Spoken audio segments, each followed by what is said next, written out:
ఈరోజు దగ్గర 10,000 మంది డెలిగేట్స్ తోటి national council meeting Bharatiya Janata పార్టీది నిర్వహించుకోవడం జరిగింది. ఈ 10 సంవత్సరాల కాలంలో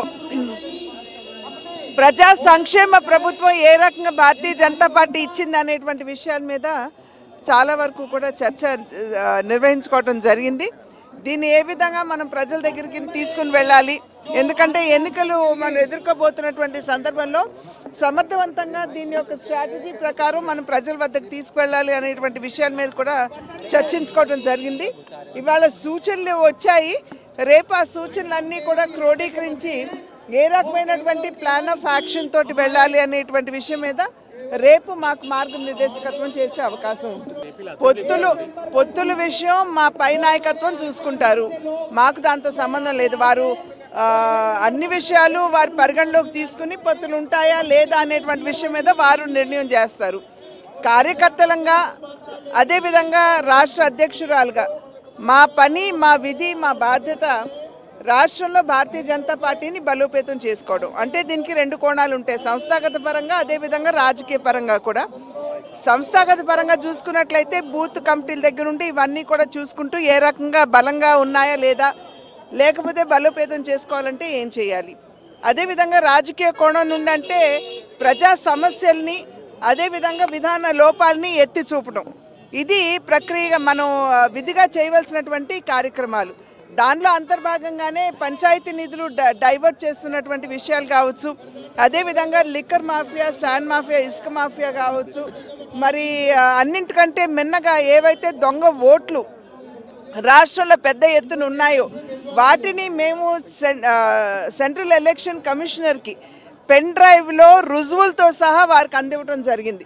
అంటే ఫేక్ ఎపిక్ కార్డ్స్ని డౌన్లోడ్ చేసుకుని దాని మీద ఫోటోలు అంటించి వారికి కావాల్సినటువంటి వారి ఫోటోలు అంటించి బ్లర్ చేసి ఒక్క తిరుపతి బై ఎలక్షన్లోనే 35,000 మంది దొంగ ఓటు 35,000 దొంగ ఓట్లు ఎంచుకున్నారంటే దీని స్థాయి ఏ రకంగా ఉందో మనం గమనించవచ్చు.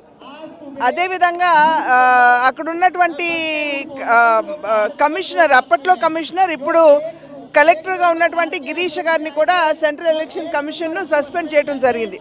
అది భారతీయ జనతా పార్టీ రుజువులు ఇచ్చినటువంటి సందర్భంలోనే. అదేవిధంగా పోలీస్ ఆఫీసర్స్ కూడా ఇక్కడ అసలు ఎటువంటి అవకతవకలు జరగలేదని చెప్తే వెంటనే వారిని కూడా సస్పెండ్ చేయడం జరిగింది. కనుక ఈ రకంగా ప్రజా సమస్యల మీద భారతీయ జనతా పార్టీ పోరాటం చేస్తూ ముందుకు వెళ్తున్నటువంటి సందర్భంలో ప్రజలు కూడా భారతీయ జనతా పార్టీ ప్రజల పక్షాన నిలబడే పార్టీ అని గుర్తించి మమ్మల్ని ఆశీర్వదిస్తారని మేము విశ్వసిస్తాం. కలెక్టర్ని సస్పెండ్ చేయడం చిన్న విషయమా మీకు?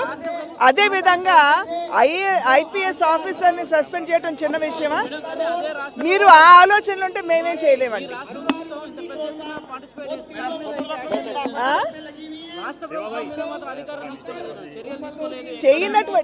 చేసినటువంటి వాళ్ళ మీద తీసుకుంటారండి. కలెక్టర్ని అడిగారు ఎన్ని దరఖాస్తులు వచ్చాయని చెప్పి అడిగితే 5,000 7,000 వచ్చాయని అన్నారు. కానీ 35,000 ఎందుకు డౌన్లోడ్ చేసుకున్నారని చెప్పి అడిగారు.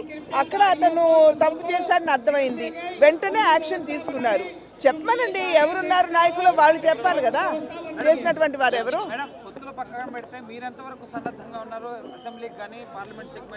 నేను ఇందాక చెప్పినట్లుగా క్షేత్రస్థాయిలో పార్టీని సంస్థాగతంగా బలోపేతం చేయడం మీద మా దృష్టి అంతా ఉంది. మా పని కూడా ఆ దిశగానే జరుగుతూ ఉన్నది.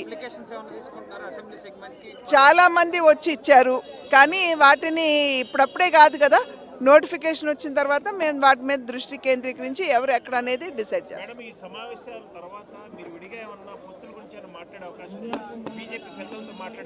బీజేపీ పెద్దలు మమ్మల్ని పిలిచి మమ్మల్ని కూర్చోబెడితే తప్పకుండా మాట్లాడతాం. మా అభిప్రాయాలు ఎప్పుడో వారికి తెలియజేసేసాం. సో వారి దగ్గర అన్ని విషయాలు ఉన్నాయి. Okay, thank you.